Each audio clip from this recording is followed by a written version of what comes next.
શ્રી ગણેશાય નમઃ. જય શ્રી કૃષ્ણ. આજે આપણે અનંત ચૌદસની વ્રત કથા વ્રતની વિધિ કહીશું, જે ભાદરવા સુદ ચૌદસના દિવસે આવે છે. જો વિડીયો પસંદ આવે તો ચેનલને સબસ્ક્રાઇબ કરવાનું ભૂલતા નહીં, જેથી આગળના વિડીયો તમને મળી રહે. અનંત ચૌદસ વ્રતની વિધિ. આ વ્રત ભાદરવા સુદ ચૌદસના દિવસે આવે છે. આ વ્રતના આરાધ્ય દેવ ભગવાન વિષ્ણુ છે. વ્રત કરનારે સવારે નાહી ધોઈને બાજોટ કે પાટલા પર કેળના પાન બાંધી મંડપ તૈયાર કરો. તેમાં નદીના પવિત્ર જળથી ભરેલા ત્રાંબાના ઘડાનું સ્થાપન કરો. આ ઘડા પર દુર્વાના બનાવેલા શેષનાગ મૂકી તેમની પૂજા કરવી. રેશમી દોરામાં સોનાના તાર ગૂંથી તેની 14 ગાંઠો વાળી એ દોરાને હાથમાં બાંધો. આમ આ વ્રત 14 વર્ષ સુધી કરવું. બ્રાહ્મણોને જમાડવા અને યથાશક્તિ દાન દક્ષિણા આપવી. કથા. ધારીસણા નામે એક ગામ હતું. તેમાં એક બ્રાહ્મણી રહેતા હતા. બ્રાહ્મણનું નામ માધવ હતું અને બ્રાહ્મણીનું નામ ચંપા હતું. તેમને લીલા નામે એક પુત્રી હતી. પુત્રીને નાનપણમાં એકલી મૂકીને એની માં ચંપા સ્વર્ગ સિધાવી ગઈ. એ છોકરીના બાપ માધવે ફરી લગ્ન કર્યા. એની નવી પત્નીનું નામ કર્કશા હતું. સ્વભાવે પણ તે કર્કશા જ હતી. કર્કશા ઓરમાન છોકરી લીલાને ખૂબ દુઃખ આપતી હતી અને તેની પાસે ઘરનું કામ પણ હદ ઉપરાંત કરાવતી હતી. નાની ઉંમરની છોકરી બિચારી નવી માને કશું કહેતી ન હતી અને ચૂપચાપ પોતાનું કામ કરે જતી હતી. લીલા હવે ઉંમરલાયક થઈ હતી. આથી તેના લગ્ન માટે માધવ મૂર્તિયાની શોધમાં હતો. પરંતુ કોઈ સુયોગ્ય વર હજુ સુધી તેના ધ્યાનમાં આવ્યો ન હતો. એક દિવસ માધવને ત્યાં કોડિયન મુનિ આવી ચડ્યા. તેમને લીલાને જોઈને અને તેના હાથનું માંગું નાખ્યું. માધવે ખુશ થઈને તેમના માંગાને સ્વીકાર કર્યો અને લીલાને ખુશીથી પરણાવી દીધી. લીલાને સાસરે વળાવતી વખતે કર્કશાએ દહેજમાં કંઈ પણ ન આપ્યું. તેને પહેર્યા લુગડે જ વિદાય કરી દીધી. માધવ પણ પોતાની નવી પત્ની આગળ લાચાર બની ગયો. કૌંડિન્ય મુનિ લીલાને લઈને એક વેલમાં બેસી ત્યાંથી વિદાય થયા. રસ્તામાં યમુનાજી આવ્યા. આથી કૌંડિન્ય મુનિ સ્નાન સંધ્યા કરવા વેલમાંથી નીચે ઉતર્યા અને સાથે લીલા પણ ઉતરી.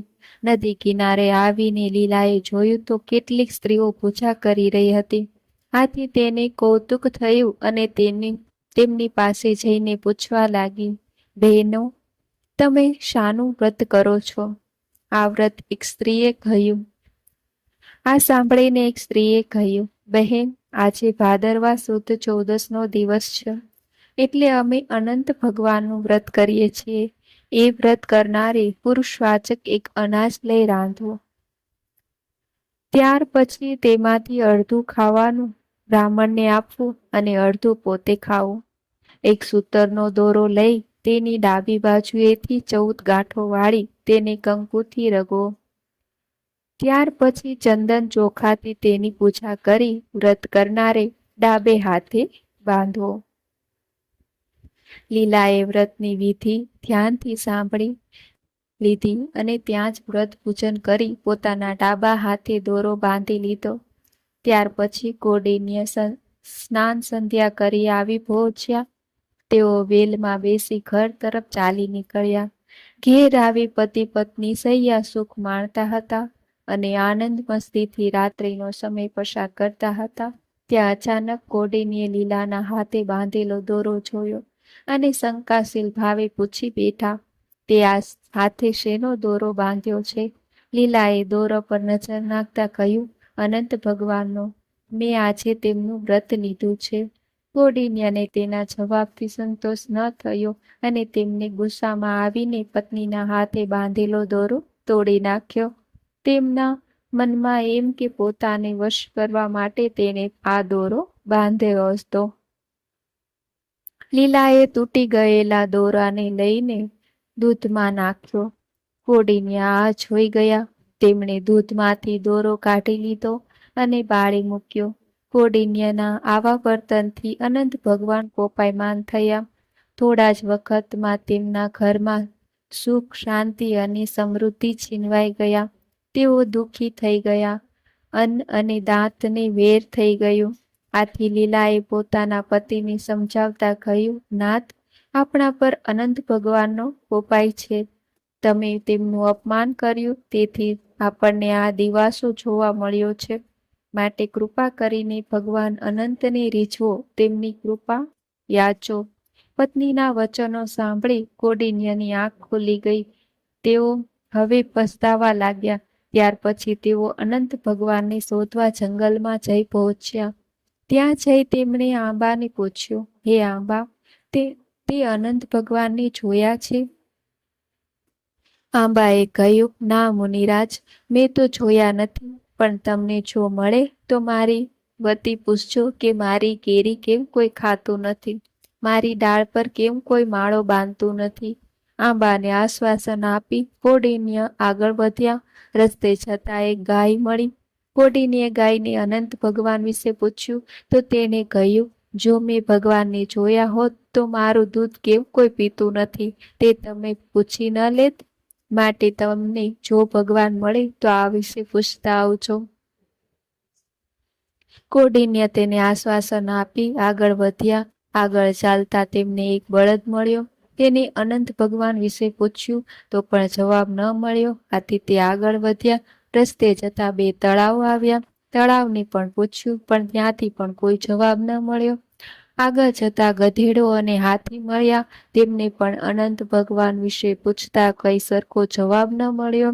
આથી નિરાશ થઈ કોડિન્ય ગળે ફાંસો ખાઈ આત્મહત્યા કરવા જતા હતા. ત્યાં અચાનક તેમની નજર એક વૃદ્ધ બ્રાહ્મણ પર પડી. એ બ્રાહ્મણે તેમને આત્મહત્યાનું કારણ પૂછ્યું. એટલે કોડિન્યે તેના જવાબમાં કહ્યું, મારે અનંત ભગવાનના દર્શન કરવા છે, પણ મને ક્યાંય મળતા નથી. આ સાંભળી વૃદ્ધ બ્રાહ્મણે કહ્યું, તારે અનંત ભગવાનના દર્શન કરવા છે ને? ચાલ, હું તને દર્શન કરાવું. એમ કહી તે કોડિન્યને લઈને એક ગુફા પાસે આવી પહોંચ્યા. ત્યાં જઈ વૃદ્ધ બ્રાહ્મણે કહ્યું, અંદર જા, તને ભગવાનના દર્શન થશે.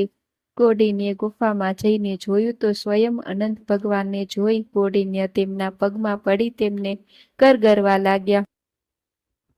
ભગવાને તેની આર્દ્રતા જોઈ તેના માથે હાથ મૂકી આશીર્વાદ આપ્યા અને કહ્યું, વત્સ, તું હવે ઘરે જા અને મારું વ્રત કરજે, જેથી તને સુખ પ્રાપ્ત થશે અને અંતકાળે સ્વર્ગ મળશે. કોડિન્યે રાજી થઈને વ્રત કરવાનું માથે લીધું. ત્યાર પછી તેણે આંબા, ગાય, બળદ, તળાવ, ગધેડા, હાથી અને વૃદ્ધ બ્રાહ્મણ વિશે પૂછ્યું.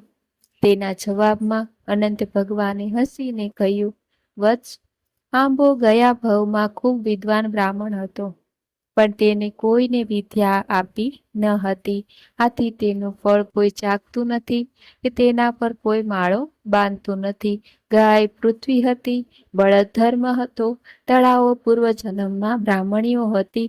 તેમને ક્યારેય કોઈને દાન કર્યું ન હતું. આથી તેમના કિનારે આવતા પક્ષીઓ તેમાંથી પાણી પીતા નથી. ગધેડો ક્રોધી હતો અને અભિમાની હતો. છેલ્લે તને જે વૃદ્ધ બ્રાહ્મણ મળ્યો હતો તે હું પોતે હતો.